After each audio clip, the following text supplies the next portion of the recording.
যদিও আমার মৌতের কথা খুব প্রচার হয়েছে, কিন্তু মিথ্যা। ঠিক ঠিক না?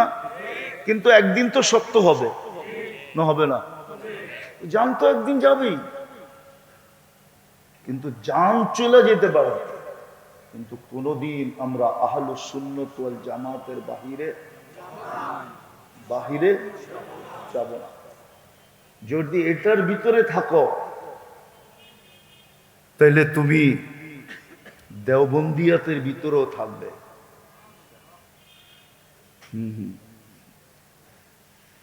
কথা বলতে মনে চায়, এই জন্য একটু বলতেছি, কষ্ট হোক আর যাই হোক। দুনিয়ায় তো ছড়াই গেছিল, মরেই গেছিলাম। এক এক মিডিয়ালা এসা বলতেছে, হুজুর আমার ভিউজ হয়েছে একদিনে 25 মিলিয়ন, শুধু আপনার মরণের খবর।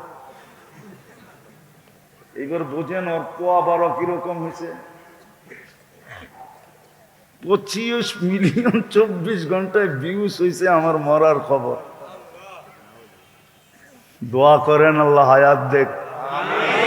জোশে জোশে অনেক লম্বা চলে গেছি, যদিও ডাক্তার এখানে বসে বড় বড় চোখ করে আমার দিকে দেখতেছে।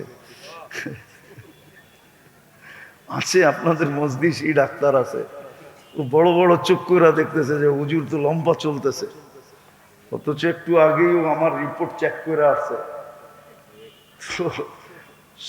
আল্লাহ আল্লাহ রসুলের কথার থেকে তো উত্তম কোনো কথা নাই। আর যদি এটাই না বলি তো আর বলমু কি? তাহলে বাচ্চা থেকে লাভই কি?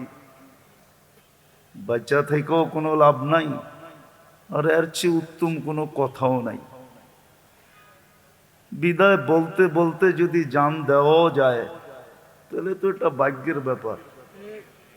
এর চেয়ে বড় ভাগ্য কারো হবে না যে আল্লাহ রসুলের কথা বলতে বলতে যিনি জান দিলেন ওনাকে জানটা দিয়া দিল। এই জন্য ডাক্তারদের যদিও অনুমতি ছিল না, কিন্তু তারপরও বললাম যে আল্লাহ আল্লাহ রসুলের কথা বলবো না তো কার কথা বলবো? তো যতক্ষণ কথা হবে পরিপূর্ণ মনোযোগ দিয়ে শুনবো। যে যখন আল্লাহর রহমতের ছোঁয়া লাগে তো কবরও সালাম দেয়। কবর, জালালউদ্দিন সুয়ুতি রহমতুল্লাহ আলাইহি লেখছেন, লাশ যখন কবরের পাশে নিয়ে যায় তো কবর বলে, ইদান উহাব্বিলু লাকা বাতনি খাদরা, আমি আমার পেটটা তোমার জন্য সবুজ শ্যামল বানায় দিন।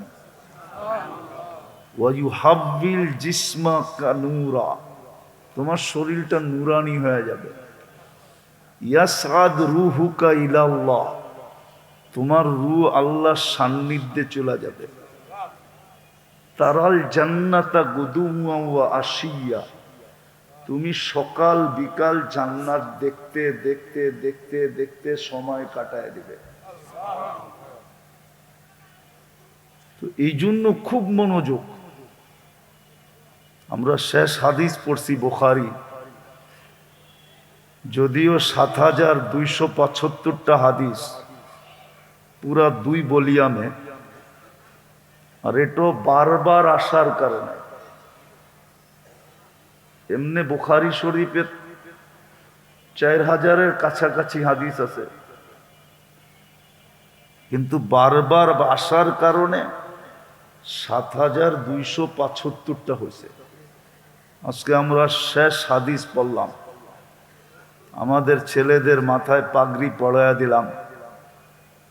যদিও এরা ভাববে খুশির পাগড়ি, কিন্তু না, এটা বড় ব্যথার পাগড়ি, বড় দায়িত্বের পাগড়ি। বড় দায়িত্ব এদের মাথায় আজকে লেগে গেছে। এত বড় দায়িত্ব যেটা বাসায় বইলা বোঝানো যাবে না। আমরা দায়িত্বের পাগড়ি এদের মাথায় পড়ায়া দিছি, এমন হাফেজদের মাথায়ও পড়ায়া দিছি। সৌভাগ্যবান তো ওই সমস্ত মা বাবা যাদের সন্তান আজকে পাগড়ি নিছে। কেননা দুনিয়ার বাজার এটা বহুরূপী বাজার। তো দুনিয়ার বাজারটা হলো বহুরূপী বাজার। বহুরূপী বোঝেন? দুনিয়া রঙ্গময়, যার মনে যা লয়। বহুরূপীর বাজার তো। এই জন্য আমাদের সমাজে আজকে এই সমস্ত পাগড়ির কোনো মূল্য নাই। দুই একটা শুনাই, তারপরে দেখি দিলে লাগে কিনা। যারা হেফজের পাগড়ি নিছে, হাফেজ, আল্লাহ ওদেরকে যদি, আমরা তো দোয়া করব, আর দোয়া না শুধু, আল্লাহর কাছে 100-তে 100 আশা রাখবো। যদিও মধ্যখানে একটা কাহিনী মনে উঠলো, সত্য না হইলে কাহিনী শোনানোর স্বভাব আমার নাই, আমি কাহিনীতে বিশ্বাস কম করি, কিন্তু সত্য দেখা শুনাইতেছি। ইতিহাসের পাতায় একজন আলেমের নাম পাওয়া যায়, আব্দুর রহমান হাফফার। হাফফার বলে কবর খোদককে। ইতিহাসের পাতায় আর নাম আছে। যদিও আর বাড়ি সিরিয়ায় ছিল, উনি বুড়া বয়সে আলেম হয়েছিলেন। বংশগতভাবে ওনারা কবর খোদক ছিলেন। দামেস্কের কবরে কবর খোদাই করতেন ওনারা। তো দুটা লাশকে উনি ওনার হাতে দাফন করার পরে কবরের চিত্র যেটা উনি স্বচক্ষে দেখছেন, আর দুটা লাশই এক বাড়ির ছিল। আওয়াজ না, আওয়াজ না, এক বাড়িরই ছিল দুটা লাশ। তো কবরের চিত্র দেখার পরে উনি দামেস্কের জামিয়া মাদ্রাসায় যেয়ে ভর্তি হওয়ার জন্য আবেদন করলেন। তো মাদ্রাসারা বলল, তুমি এই বুড়া বয়সে ভর্তি বা হবে কেন, আর এই বুড়া বয়সে শিখবেই বা কি? তো সে বলছে, না, আমি তো ভর্তি হবই হব, আর আলেম হবই হব। তো জিজ্ঞেস করছে, তোমার এত আগ্রহ কেন? তো সে পুরা কাহিনী খুলা বলছে। তো মাদ্রাসাওয়ালারা ওনাকে ভর্তি দিছেন। ওই সময় উনি যুগ শ্রেষ্ঠ আলেম হোসেন, যার হাতের অনেক লেখা কিতাব এখনো অনেক লাইব্রেরিতে রাখা আছে। নাম হলো আব্দুর রহমান হাফফার। তো যদি আমরা তো বিশ্বাস করি, হাফেজ যারা হলো, আল্লাহ এদেরকে জান্নাতে বিশেষ একটা শহর দিবে। শহর আমাদের যেরকম কি বলে হাতির ঝিল আছে, জান্নাতে একটা লেক আছে রাইয়ান, ওইখানে একটা শহর বানায় দিবে মিম্মারজান, মারজান পাথর দিয়া। লাহু ৭০,০০০ বাবান। ওই শহরে ঢুকতে হইলে ৭০,০০০ গেট পার হইতে হবে। আলা কুল্লি বাবিন ৭০,০০০ মালাইকাতান। প্রত্যেক গেটে ৭০,০০০ ফেরেশতা থাকবে। যখন হাফেজ ঢুকবে, তো প্রত্যেক গেটে ফেরেশতা একে গার্ড অব অনার দিবে। সর্বশেষ গেট যখন অতিক্রম করবে, তো ৪৯০ কোটি ফেরেশতার সালাম কমপ্লিট হবে, এবং প্রত্যেক ফেরেশতা উপটোকন দিবে। সবার মুখে একটাই স্লোগান থাকবে, হাদা কেরামাতান লিল কোরআন। কোরআনকে সিনায় ধারণ করার জন্য তোমাকে এই পুরস্কারে পুরস্কৃত করা হলো। শুধু জীবনে একবার না, যতবার সে ওইখানে যাবে আর যতবার ওইখান থেকে বাহির হবে।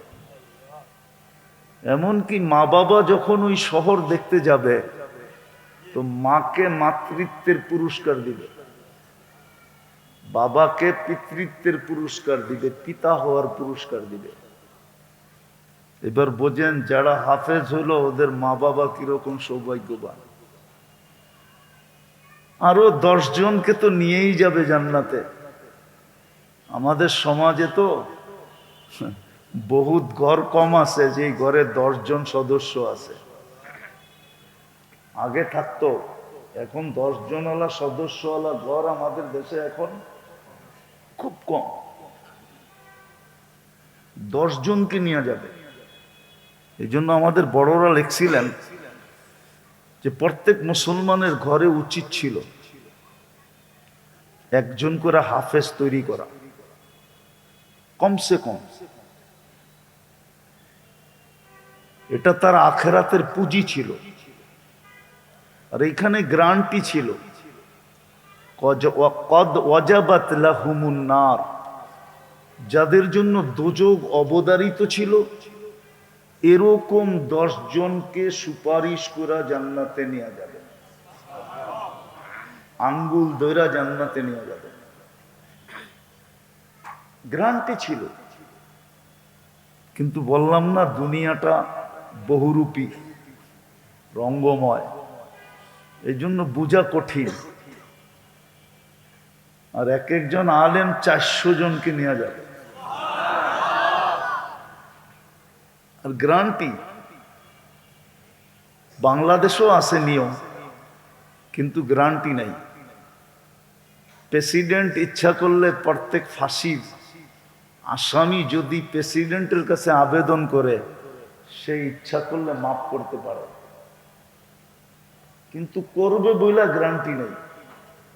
পারে করতে, কিন্তু এই 53-55 বছরের প্রেসিডেন্ট কয়জনকে মাফ করছেন জানি না, পেপারে পাওয়া যাবে কিনা খোঁজা। কিন্তু কিয়ামতের দিন এদেরকে মাফ, এদের উপরে গ্যারান্টি আছে। আল্লাহ এখনই গ্যারান্টি দিয়ে রাখছেন যে 10 জন তোমাকে দিমু, 400 জন তোমাকে দিমু। আবার বইলা রাখছেন আর সুফাহা ও সালাত, 3 দলের বিদায় এদের পাগড়ির বড় মর্যাদা। যদিও আমার সমাজে মর্যাদা নাই, আমার সমাজে এটাকে মর্যাদার জিনিস মনে করা হয় না। যদি মনে করা হইতো তাহলে ইমাম বুখারী রহমতুল্লাহ আলাইকে শেষ হাদিস এটা আনতে হতো না, এটা না আনলেও চলতো। শেষ হাদিস বাবু ওয়ানাদাউ মাওয়াদিনাল কিসতা লিয়াউমিল কিয়ামা, এই অধ্যায় আনার দরকার ছিল না, এই হাদিসও আনার দরকার ছিল না, কোনো প্রয়োজন হইতো না। বোঝা গেল 1000 বছর আগেই, আরো বেশি 1200-1300 বছর আগেই ইমাম বুখারী রহমতুল্লাহ আলাইহি বুঝা ফেলছিলেন যে একদিন আসবে এটার কোনো মূল্য থাকবে না। আসলেও আমাদের সমাজে মূল্য নাই, আমাদের সমাজে মূল্য নাই। উনি জানতেন যে মূল্য হবে না, এই জন্য উনি বুখারীর শেষ হাদিস এটা নিয়ে আসছেন যে একদিন মানুষের কাছে এটার কোনো মূল্যবোধ থাকবে না। মানুষ মানুষকে মূল্যায়ন করবে দুনিয়ার মাধ্যমে। দুনিয়া যার কাছে আছে মূল্য তার আছে, দুনিয়া যার কাছে নাই তার কোনো মূল্য নাই। এটাই আমাদের সমাজের চালচলন সবকিছু। কিন্তু ইমাম বুখারী রহমতুল্লাহ এটাই বুঝাইতে চাইতেছেন যে এই বাজার বেশি দিন চলবে না, এই বাজার বেশি দিন চলবে না, অচিরেই এই বাজারটা অফ হয়ে যাবে। আর সত্য এটাই, প্রত্যেক ব্যক্তির মৃত্যুর সাথে সাথে তার বাজার অফ, চাই সে যত বড় বাজারই থাকে। মৃত্যু হয়ে গেল, বাজার শেষ, এখন নতুন বাজার শুরু। এই জন্য ইমাম বুখারী রহমতুল্লাহ আলাইহিকে এই বাব আনতে হয়েছে। যদিও কিতাবও উনি আনছিলেন, রদ্দে জাহমিয়া, কিতাব আলা রদ্দিল জাহমিয়া, এটা একটা ফেরকা গোত্র, যদিও এই নামে এখন দুনিয়াতে নাই, কিন্তু এই মতবাদের লোক আছে প্রত্যেক বাড়িতে, এই মতবাদের লোক প্রত্যেক বাড়িতে আছে, প্রত্যেক গড়ে আছে, কিন্তু এই নামে নামকরণ হিসাবে নাই। কিন্তু এরকম মত ধারণ করে, আর এটা দেখলে বোঝা যায়, দেখলে বোঝা যায়। একটা প্রমাণ দিই, বলেন ডেলি 5 বেলা কে ডাকে? কে? আরে জোরে বলেন। আল্লাহ বললে সমস্যা নাই, যতবার বলবেন 40 করে নেকি পাবেন।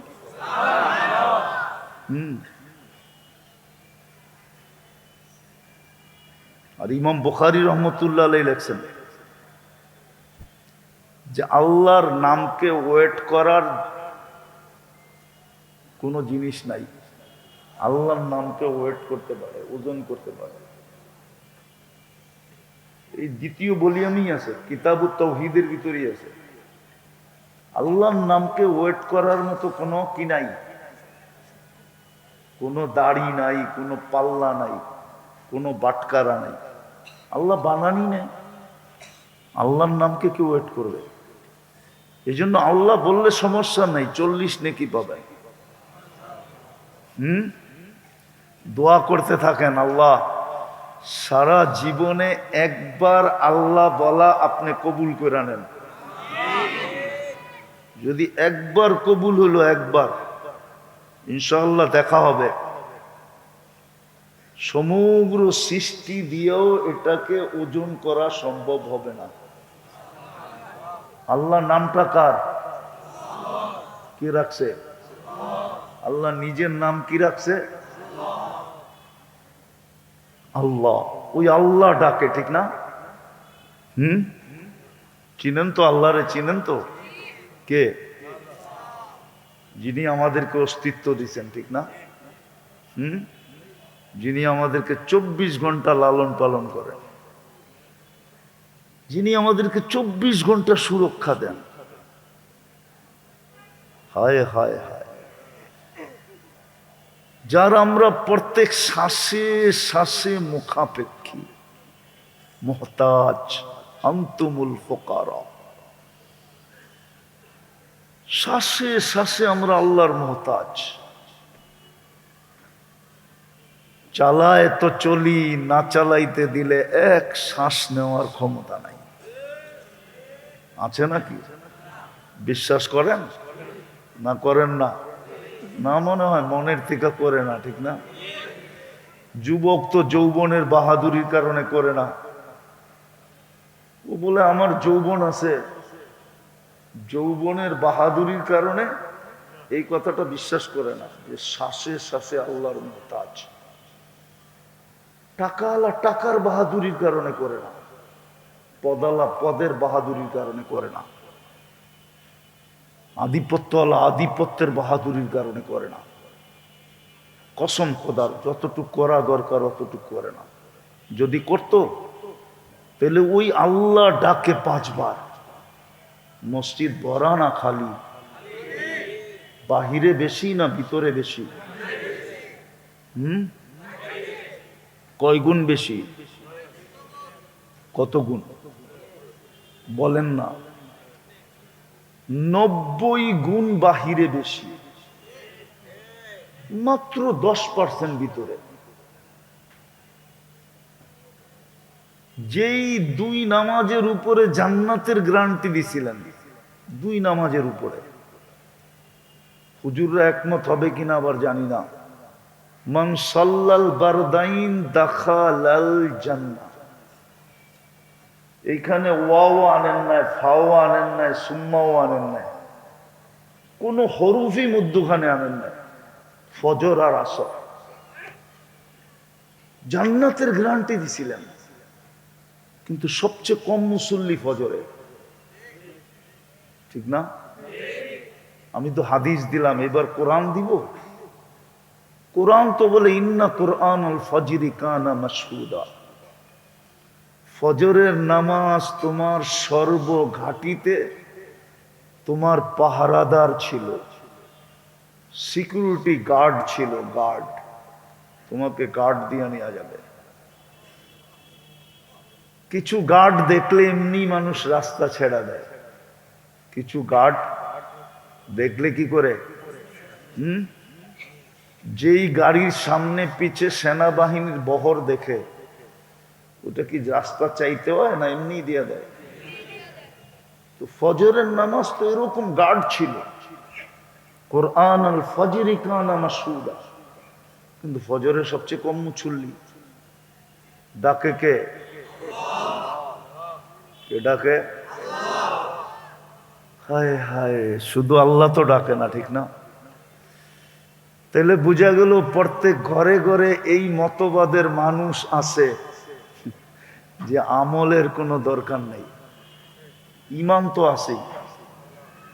আমি তো আল্লাহকে বিশ্বাস করি, আমলের দরকার নাই, আমলের দরকার নাই। এটাই তো মার্জিয়ারা বলে। মার্জিয়াদের এক দলই তো জাহামিয়া, ওইখান থেকে বাঘ হয়ে পরে জাহামিয়া হচ্ছে। ওরাও তো এটা বলে আমলের দরকার নেই। আমার সমাজও যেরকম বলে আমলের দরকার কি, ইমান তো আছেই, আল্লাহকে তো আল্লাহ বলে মানি, আমলের দরকার নাই। এই জন্যই তো মসজিদ খালি, বাজার ভরা, মসজিদ খালি, অফিস ভরা, মসজিদ খালি, আদালত ভরা। অথচ একটা যুক্তি দিব, এই এলাকায় তো মসজিদ হওয়ার কথা ছিল না, যুক্তিতে বলে না, যুক্তিতে বলে না। ঢাকা শহরের সবচেয়ে উন্নত এলাকা কোনটা? ওইখানে কোন মানুষগুলা বাস করে? যারা নিজেদেরকে সবচেয়ে বেশি উন্নত মনে করে, ঠিক না? অ্যাবিলিটির দিক দিয়ে, ঠিক না? সত্য না? সর্বদিক দিয়ে যারা অ্যাবিলিটি রাখে ওরাই গুলশানে থাকে, ঠিক না? আচ্ছা, আল্লাহ মনে হয় গরিব, ঠিক না? আল্লাহ তো বলতে পারতো যে একটা মসজিদ, আজাদ মসজিদ দিয়া দিছি গুলশানে, দরকার হলে আরেকটা বানালো, আমার বাড়িটাও উন্নত সোসাইটিতে থাকুক, খিলগার মতো জায়গায় আমার বাড়ি দিব কেন? এটা আল্লাহর বাড়ি না? এটা কার ঘর? মসজিদ কার ঘর? আপনি আমাকে যুক্তি দিয়ে বুঝান। এই এলাকায় তো মসজিদ হওয়ার কথা ছিল না, মসজিদ হওয়ার কথা ছিল উন্নত এলাকায়। আল্লাহর চেয়ে উন্নত কে? আল্লাহর চেয়ে টপে কে? আল্লাহর চেয়ে বড় ধনী কে? আল্লাহর চেয়ে বড় শক্তিশালী কে? আল্লাহ তো অল ইন অল, সবচেয়ে পাওয়ারফুল। উনি কেন মসজিদটা খিলগায় দিল? উনি কেন মসজিদটা প্রত্যেক মহল্লায় মহল্লায় দিল? ওনার ঘরটাকে কেন দিল? উনি আমাদের দিকে চেয়ে দিয়েছিলেন, আমাদের দিকে। এই জন্যই তো আল্লাহ কোরআনে বলছিলেন, মা গররাকা বিরাব্বিকাল কারীম, তোর দিকে তাকায় এত দয়া করলাম, তারপরও তুই আমার থেকে দূরে চলে গেলি। মা গররাকা বিরাব্বিকাল কারীম, আমার মতো দয়ালু রব থেকে তোকে দূরে সরাইল কে? তারপরও আমি ডাকতেছি, তুই আসিস না।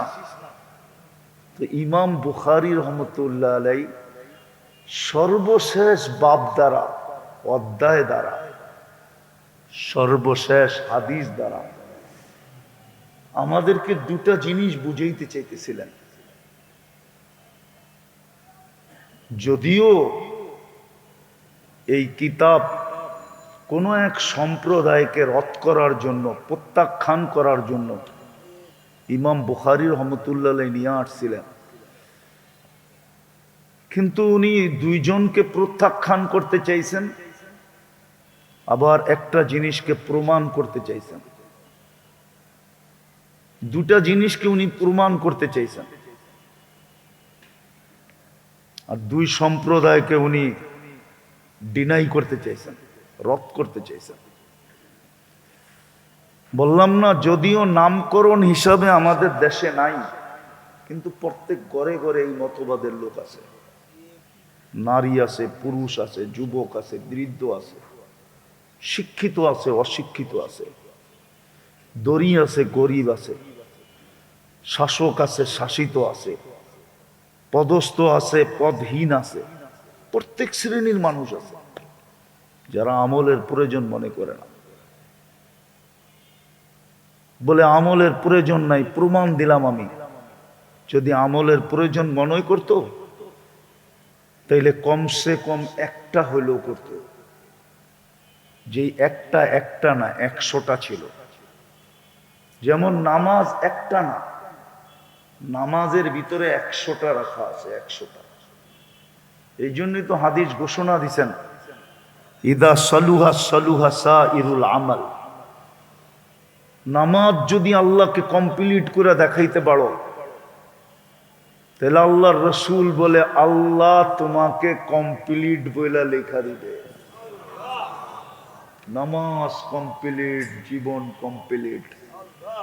নামাজ ওকে, জীবন ওকে। নামাজ পূর্ণ, সবকিছু পূর্ণ। আর কোনটার ভিতরে আল্লাহ কুদরতি হাত লাগাইও দেখবেন না। নামাজ ওকে ঠিক, কমসে কম একটা করতো। কিন্তু সবচেয়ে বেশি দেখা যায় দুর্বলতা এইখানেই আমাদের, নামাজের প্রয়োজন মনে করে না। যদিও কে ডাকে? কে ডাকে? আরে বলেন না, কে ডাকে? যার আমরা শ্বাসে শ্বাসে মুখাপেক্ষী। শুধু আল্লাহ ডাকে না, যিনি 99টা পদের মালিক ডাকে। 99টা আমাদেরকে জানায়া দিছেন। এমনি তো আল্লাহ অগণিত পদের মালিক, আমাদেরকে 99 পদের মালিক ডাকে। আল্লাহ ডাকে না, শুধু রহমান ডাকে, রহিম ডাকে, মালিক ডাকে, কুদ্দুস ডাকে, মুমিন ডাকে, মুহাইমিন ডাকে, আজিজ ডাকে, জব্বার ডাকে, মুতাকাব্বিরুল খালিকুল বারিউল মুসাব্বিরুল গফফারুল কাহ্হারুল ওয়াহ্হাবুর রাজ্জাকুল ফাত্তাহুল আলিমুল কাবিদুল বাসিতুল খাফিদুর রাফিউল মুইজ্জুল মুদিল্লুস সামিউল বাসীরুল হাকামুল আদলুল লতীফুল খাবীরুল হালিমুল আযীমুল গফুরুশ শাকুরুল আলিয়ুল কবীরুল হাফিজুল মুকীতুল হাসিবুল জলিলুল করিমুর রকিবুল মুজিবুল ওয়াসি আল হাকিমুল ওয়াদুদুল মজিদুল বাঈসুশ শাহীদুল হকুল ওয়াকিলুল কবিয়ুল মতিনুল ওয়ালিয়ুল হামিদুল মুসি আল মুবদি আল মুঈদ আল মুহয়ি আল মুমীত আল হাইয়্যু আল কাইয়্যুম আল ওয়াজিদ আল মাজিদ আল ওয়াহিদ আল আহাদ আস সামাদ আল কাদির المقتدر المقدم المؤخر الأول والآخر الظاهر والباطن الوالي المتوالي البر التواب المنتقم العفو الرؤوف مالك الملك ذا الجلال والإكرام المقسط والجامع والغني والمغني المانع الدار النافع النور الهادي البديع والباقي الوارث والرشيد الصبور جل جلاله 99 পদের মালিক আল্লাহ ডাকে। তারপরও 90 জন প্রয়োজন মনে করে না। কিন্তু ইমাম বুখারী রহমতুল্লাহ আলাইহি বুঝাইতে চাইতেছেন, বড় প্রয়োজন হবে ওয়ানাযাউ মাওয়াজিনাল কিসতা লিয়াউমিল কিয়ামা। হ্যাঁ, বড় প্রয়োজন হবে, কেননা তোমাকে মাপাই হবে আমলের পাল্লা দিয়া। দুটা মিটার দিয়া তোমাকে মাপা হবে, একটা হলো ঈমান আর একটা হলো আমল। ঈমানের ভিতরে কেমন ঈমান, ওটাই বলে দিয়েছেন তাওহীদ ওয়ালা ঈমান। এক সময় ছিল মানুষ তাওহীদ শিখতো, এখন মানুষ তাওহীদ শিখে না। এক সময় তাওহীদের চর্চা হতো, প্রত্যেক জায়গায় জায়গায় হালকা হতো, প্রত্যেক মসজিদে মসজিদে এটার তালিম হতো, তাওহীদের তালিম। কেননা শুধু ঈমান চান না, তাওহীদ ওয়ালা ঈমান চান। ঈমান শুধু চান না, তাওহীদ ওয়ালা। মাত্রাও চান না, মাত্রা বিন্দু হোক, জাররা হোক, জাররা। কিন্তু যদি ঈমান তাওহীদ ওয়ালা হয় আর বিন্দু হয়, তাহলে আমি একটা হাদিস দিতেছি, দুটা হাদিস, হাদিসে কুদসি। আল্লাহ বলে, যদি তোমার গুনাহ দ্বারা যদি সৌরজগৎ ভরা গেল, ওয়ালাউ বালাগাত দুনুবুকা ইনানা সামা ওয়া মা আশরাকতা বি, গুনাহ দ্বারা সৌরজগৎ ভরা গেল। এখন তো আপনাদেরকে আবার আমার সৌরজগৎ পড়াইতে হবে, সময় তো নাই সৌরজগৎ পড়াবো, যে সৌরজগৎটা কত বড়। আমরা তো জানি না সৌরজগৎ কত বড়, প্রথম আকাশের নিচটা কত বড় এটা আমরা জানি না। একটা ধারণা দিতেছি, আমাদের দুনিয়াতে যেরকম মহাদেশ আছে, কয়টা কয়টা এখন 7টা না 8টা? 7টা, ঠিক না? প্রথম আকাশের নিচে মহাদেশ আছে 100 কোটি। এটাকে বিজ্ঞানের ভাষায় সুপার ক্লাস্টার বলে। এই 100 কোটি মহাদেশ মিলা প্রথম আকাশের সামনে একটা বিন্দুর মতো ছোট। আল্লাহ বলে তোর গুনাহ দিয়া যদি এই সৌরজগৎ বোঝা যায়, আর যদি তোর তৌহিদ তোর কাছে হইল জাররা বরাবর, আর আমার কাছে মাপ চাইলি, তাহলে আমি মাপ করা দিব। অলা উবালি, আমি পরোয়াই হবে না তুমি কত গুনাহ করলে। ফাস্তাগফারতানি ফাগফারতু লাকা ওয়ালা উবালি। আফসোস তো এটাই আমার, যে এই উম্মত আল্লাহ চিনল না, আর আল্লাহর আর নিজের মাঝে সম্পর্ক বুঝল না। এই উম্মত যদি আল্লাহ চিনতো, আর আল্লাহর সাথে আমাদের কত ঘনিষ্ঠ সম্পর্ক এটা যদি জানতো, তাহলে এক হাদিসে আছে, আল্লাহ বলেন যে প্রত্যেকে চিৎকার দিয়া চান দিয়া দিত। অনেক এক সময় কিন্তু খুশিতে মানুষ মারা যায়, খুশিতে, ঠিক না? হার্ট ফেল করে কি খুশিতে, ঠিক না?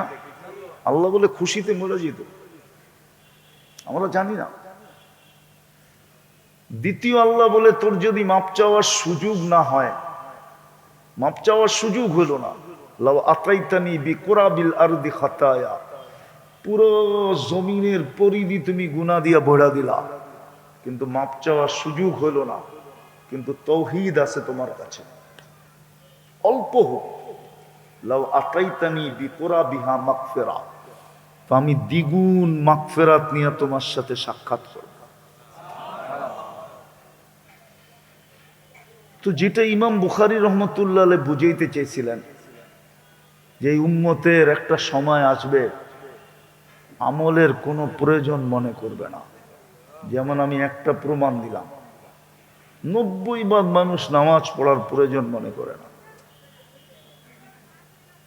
90% মানুষ রোজা থাকার প্রয়োজন মনে করে না,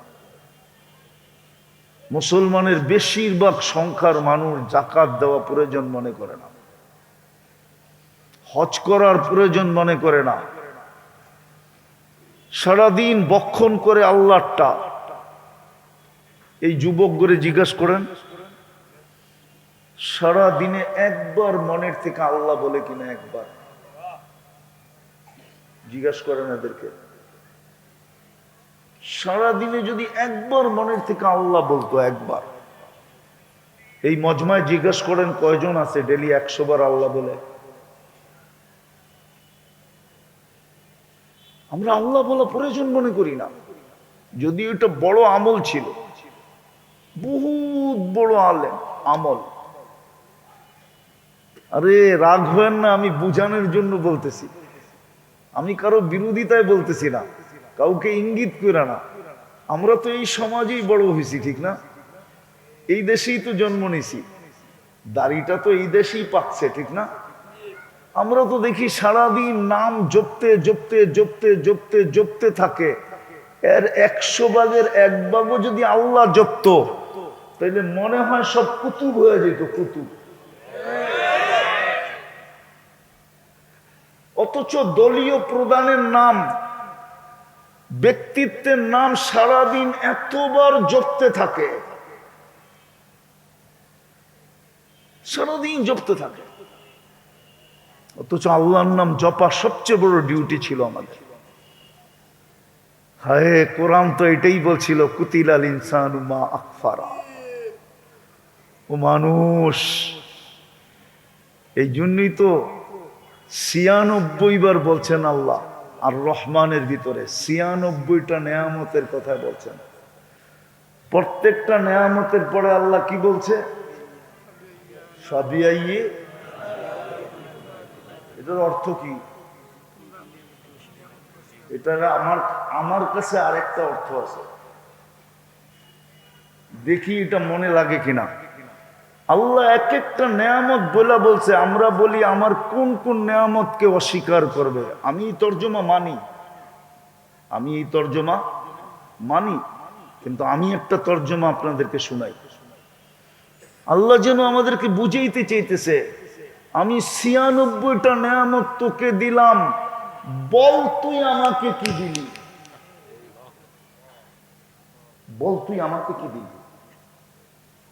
बता तूने मेरे लिए क्या क्या। আমি তো ৯৬টা নেয়ামত দিলাম তোরে, তুই আমারে কি দিলি বল। উচিত ছিল সারাদিন আল্লাহর নাম নেওয়া। আজকে মুসলমানের এই দুরবস্থা কেন একটু ভাবেন। ২৫০ কোটি মুসলমান, ৬০টা মুসলিম দেশ, দুনিয়ার সবচেয়ে বড় কারেন্সি মুসলমানের কাছে, দুনিয়ার সবচেয়ে বেশি ব্র্যান্ড মুসলমান ব্যবহার করে, দুনিয়ার সবচেয়ে বেশি কাপড় চোপড় মুসলমান ব্যবহার করে, দুনিয়ার সবচেয়ে বেশি প্রসাধনী মুসলমান ব্যবহার করে, দুনিয়ার সবচেয়ে বেশি খাওয়া দাওয়া মুসলমান খায়।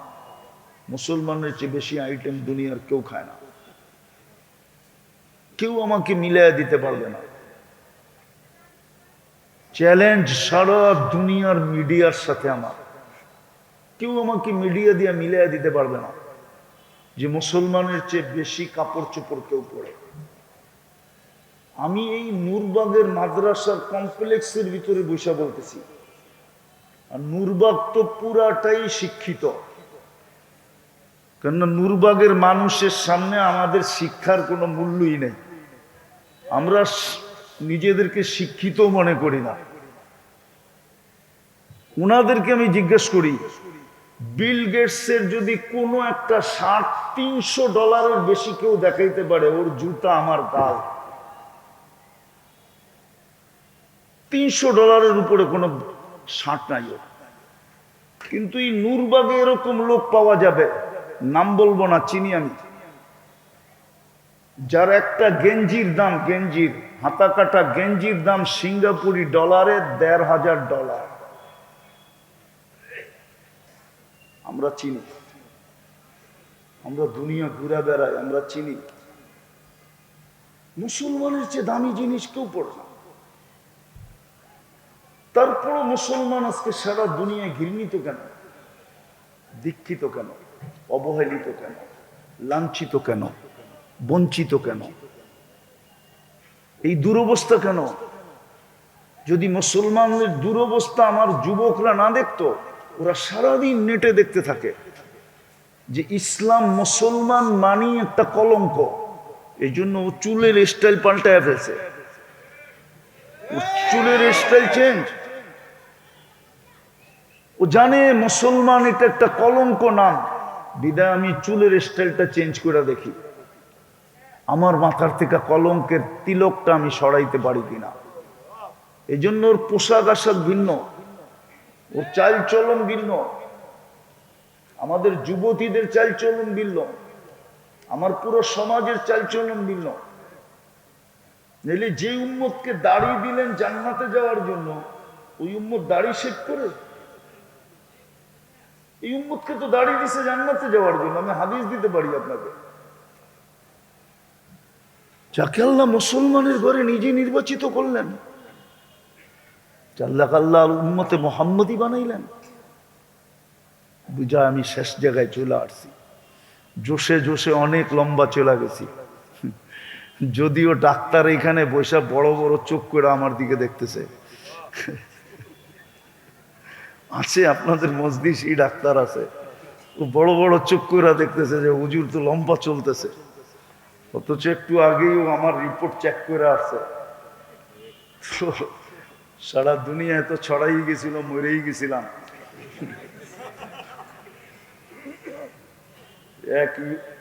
এক মিডিয়ালা আইসা বলতেছে, হুজুর আমার ভিউজ হয়েছে একদিনে 25 মিলিয়ন, শুধু আপনার মরণের খবর।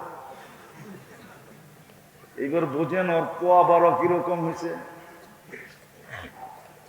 25 মিলিয়ন 24 ঘন্টায় ভিউজ হয়েছে আমার মরার খবর। দোয়া করেন আল্লাহ হায়াত দেখ। তো ইমাম বুখারী রহমতুল্লাহ আলাইহি হাদিস আনার উদ্দেশ্য প্রথম আমাদেরকে এটা বোঝানোর জন্য যে দুটা জিনিস লাগবে, একটা তৌহিদ আর একটা আমল। এই দুটা দিয়ে দুনিয়াতে কি দিয়া মূল্যায়িত হইল এটা বিষয় না। ইমাম বুখারীর কাছে এটা বিষয় না দুনিয়ায় কে কোন জিনিস দ্বারা মূল্যায়িত হলো, দামি হলো, এটা ইমাম বুখারীর বিষয় না, আল্লাহরও বিষয় না, রসুলেরও বিষয় না। ওনার বিষয় হলো যে দুটা দিয়া মূল্যায়িত হবে, একটা হলো তাওহীদ আর একটা হলো কি আমল। আরেক দল আছে আমাদের ভিতরে, এটাও প্রত্যেক বাড়ি বাড়ি আছে, এটাও প্রত্যেক বাড়ি বাড়ি আছে। এই জন্য আমাদের সমাজে একটা কথা প্রচলিত আছে, আরে হুজুররা কয়, হুজুররা বলেই, হুজুর্গ কামই বলা, ঠিক না? ওরা এটা মানতে চায় না যে আমল মাপবে। ওরা বলবে এটা আমার মাপবে কি করে? ইমাম বুখারী রহমতুল্লাহ আলাইহি দ্বিতীয় দলকে বুঝাইতে চাইতেছেন, ওয়ানাজাউ মাওয়াদিন আল কিসত। তোমাদের কাছে যদি মাপার জন্য এত যন্ত্র হতে পারে, তোমরা বাতাসের গতি মাপতে পারো, তোমরা যদি বলের গতি মাপতে পারো, তোমরা যদি বলারের গতি মাপতে পারো, স্পিরিট মাপতে পারো, তোমরা যদি তাপ মাপতে পারো, তোমরা যদি শীতের তাপ মাপতে পারো, তোমরা যদি এত কিছু পারো, তাহলে তোমাদেরকে ব্রেনটা যে আল্লাহ দিছে ওই আল্লাহ কত কিছু পারে। ইমাম বুখারী রহমতুল্লাহ আলাইহি দ্বিতীয় দলকে বুঝাইতে চাইতেছে যে আল্লাহ কালকে মাইপা দেখায় দিবে। মাইপা কি করবে? মাইপা এরকম পাল্লা দিয়া মাপবে যেটার থেকে সূক্ষ্ম আর কিছু নাই। তোমাদেরটার কত সূক্ষ্ম, আল্লাহর চা 100 গুণ বেশি সূক্ষ্ম। আল্লাহ মাইপা দেখায় দিবে। এই দলকেও ইমাম বুখারী রহমতুল্লাহ আলাইহি বুঝাইতে চাইতেছে যে আমল আল্লাহ মাইপা তোমাকে দেখায় দিবে, এটাই সত্য। এই জন্য আবার উনি আমলের ওয়েটও দেখায় দিছেন যে দেখো শব্দ কিন্তু দুইটা, কিন্তু দুইটা হইলে কি হবে? সুবহানাল্লাহি ওয়া বিহামদিহি একটা, ওয়া সুবহানাল্লাহিল আযীম আরেকটা। শব্দ কিন্তু দুটা, কিন্তু ওজন কতটুকু, এটার ভ্যালু কতটুকু, এটা উনি দেখায় দিছেন যে বিলকুল সহজ, বিলকুল সহজ। খফিফাতানি আলাল লিসান, কিন্তু প্রিয় আল্লাহর কাছে কিরকম? হাবিবাতানি ইলার রহমান, আল্লাহর কাছে অবর্ণনীয় প্রিয়। সাকিলাতানে ফিল মিজান, মিজানের পাল্লায় বড় ওয়েট। এই জন্য আমাদের উচিত এটা শিখা, ডেলি কমসে কম 2-4 বার ডেলি পড়া উচিত, কমসে কম একবার হলেও পড়া উচিত। সুবহানাল্লাহি ওয়া বিহামদিহি পড়েন, ও সুবহানাল্লাহিল, ডেলি একবার পড়াও আপনি মুস্কি হাসি দিতে পারেন। যদি বললেন হাসি দিলা কেন? বলে আমি আজকে এরকম দুটা শব্দ পড়ছি যেটা মিজানের পাল্লায় সবচেয়ে বেশি ওজনওয়ালা। যেমন আমি একটা কথা বলি, বারাটিয়ারা ডেলি 5 বার হাসি দিতে পারে, আবার বাড়িওয়ালারা রাগ হয়ে যাবে। বলমু বারাটিয়ারা ভাবে যে আমি তো ভাড়া থাকি, বাড়ি তো নাই। তো ও যদি প্রত্যেক নামাজের পরে 10 বার সূরা ইখলাস পড়ে, তো জান্নাতে একটা বাড়ি হয়।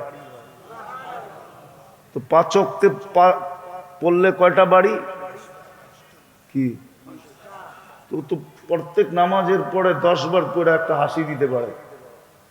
যদি বাড়িওয়ালা জিজ্ঞাসা করে আমারে দেখে হাসি দিলেন কেন, তো বলতে পারে আপনি তো এখানে একটা বাড়ি বানাইলেন, আমি এখন জান্নাতে একটা বাড়ি বানাইলাম।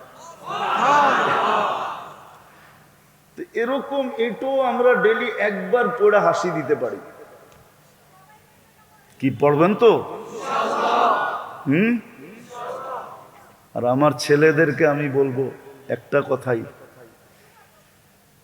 একটা কথাই বলবো, যদিও কথা বলার দরকার ছিল বেশি, কিন্তু শরীর অনুমতি দিতেছে না, এই জন্য বলতেছি না। একটা কথাই বলবো ছেলেদেরকে, যে জান যাইতে পারে, কিন্তু আহলে সুন্নাত ওয়াল জামাতের বাহিরে কখনো যাব না। জান চলে যেতে পারে, জান তো যাবেই, জান তো আজ যাক আর কাল যাক, ঠিক না? যদিও আমার মৌতের কথা খুব প্রচার হয়েছে, কিন্তু মিথ্যা, ঠিক ঠিক না? কিন্তু একদিন তো সত্য হবে না, হবে না? জান তো একদিন যাবেই, কিন্তু জান চলে যেতে পারে, কিন্তু কোনদিন আমরা আহলুস সুন্নাত ওয়াল জামাতের বাহিরে যাব না। যদি এটার ভিতরে থাকো, তাহলে তুমি দেওবন্দিয়াতের ভিতরেও থাকবে।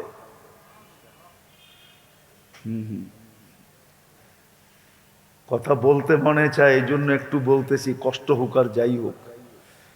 দেওবন্দকে ধরে রাখা মানি হলো এক হাদিসকে ধরে রাখা।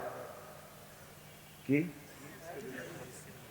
হাদিসে হয়েছে, আলাইকুম বিসুন্নতি ওয়া সুন্নাতিল খুলাফাইর রাশিদিন আল মাহদিয়িন। আল্লাহ রসুল বলে, আমার সুন্নত এবং খোলাফায়ে রাশিদিনের সুন্নতকে মজবুতির সাথে ধরে রাখো। আর আল্লাহ দারুল উলুম দেওবন্দ তৈরি করছেন এই 4 খোলাফার সন্তান দিয়া। কয়জনের? খোলার সময় নেই, আমি নাম দিয়ে মিলাই দিতে পারবো। এই 4 জনের সন্তান দিয়া আল্লাহ দারুল উলুম দেওবন্দ তৈরি করছেন। আবু বকর সিদ্দিক রাদিয়াল্লাহু তাআলা আনহুর সন্তান, ওমর রাদিয়াল্লাহু তাআলা আনহুর সন্তান, ওসমান রাদিয়াল্লাহু তাআলা আনহুর সন্তান, আর আলী রাদিয়াল্লাহু তাআলা আনহুর সন্তান। এই জন্যই তো শিব্বির আহমদ ওসমানী, এই জন্যই তো হোসাইন আহমদ মাদানী। বাকি 2টা শোনায় দিলাম, বাকি 2টা পরে শোনায় দিলাম। এই 4 জনের সন্তান দিয়া আল্লাহ দারুল উলুম দেওবন্দকে তৈরি করছেন। যে আহলে সুন্নতুল জামাতকে আঁকড়ায় ধরে রাখবে, সে দেওবন্দকেও ধরে রাখবে।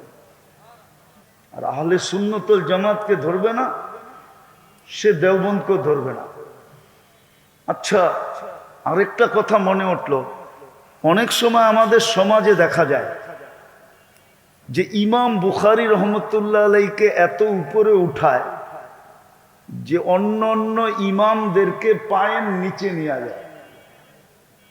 কি মনে হয় বুঝাইতে পারলাম না? ইমাম বুখারীকে এত উপরে উঠায়, অন্য অন্য ইমামদেরকে পায়ের নিচে নিয়ে যায়। অথচ একটাই দেখাই, আবু হানিফা রহমতুল্লাহ আলাইহির জন্ম 80 হিজরিতে। কত? ওনার ইন্তেকাল 150 হিজরিতে। আর 150 হিজরি পর্যন্ত সাহাবাদের দৌড়, ঠিক আছে? আরো 44 বছর যোগ করেন, কত হবে? 194 হিজরিতে ইমাম বুখারী রহমতুল্লাহ আলাইহির জন্ম। আবু হানিফা রহমতুল্লাহ আলাইহির মৌতেরও 44 বছর পরে জন্ম। কার? ইমাম বুখারী রহমতুল্লাহ আলাইহি। যে 44 বছর আগে মারা গেছে,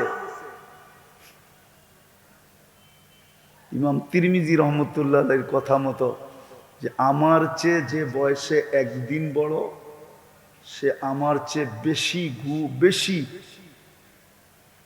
কয়েকশো গুণ বেশি মঙ্গল রাখে। বলছে কেন? বলছে সে আল্লাহর রসুলের জমানার আমার থেকে একদিন আগে।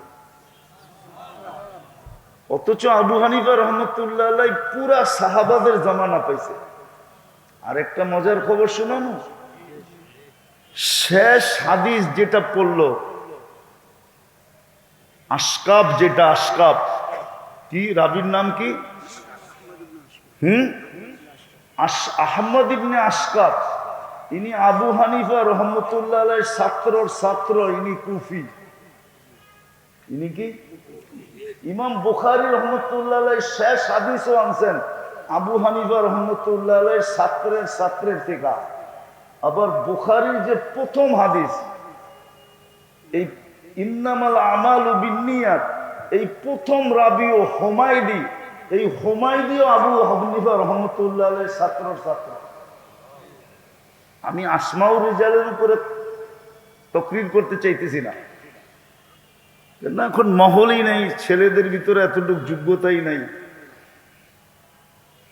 এই হুমায়দিও আবু হানিফা রহমতুল্লাহ আলাইহির ছাত্র। আবু হানিফা রহমতুল্লাহ আলাইহির দাদা ওস্তাদ। যারা বলে যে ইমাম বুখারী রহমতুল্লাহ আলাইহি আবু হানিফার উপরে আঙ্গুল উঠাইছেন, আবু হানিফা রহমতুল্লাহ আলাইহি আমাদের মতো বেয়াদব ছিলেন না। উনি যদি বেয়াদব হইতেন তাহলে আল্লাহ ওনাকে এত বড় মাকামে উঠাইতেন না।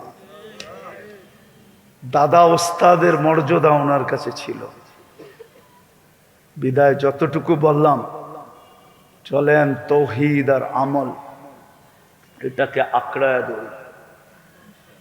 যত বেশি এটাকে আলিঙ্গন করব, যত বেশি আঁকড়াবো, দুনিয়ার জীবন কয়দিন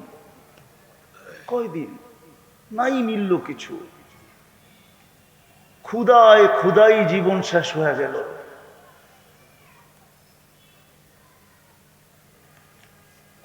ক্ষুদাই জীবন শেষ হয়ে গেল, তাতে কি আসে যায়? কয়দিন দুনিয়া চলে যাবে।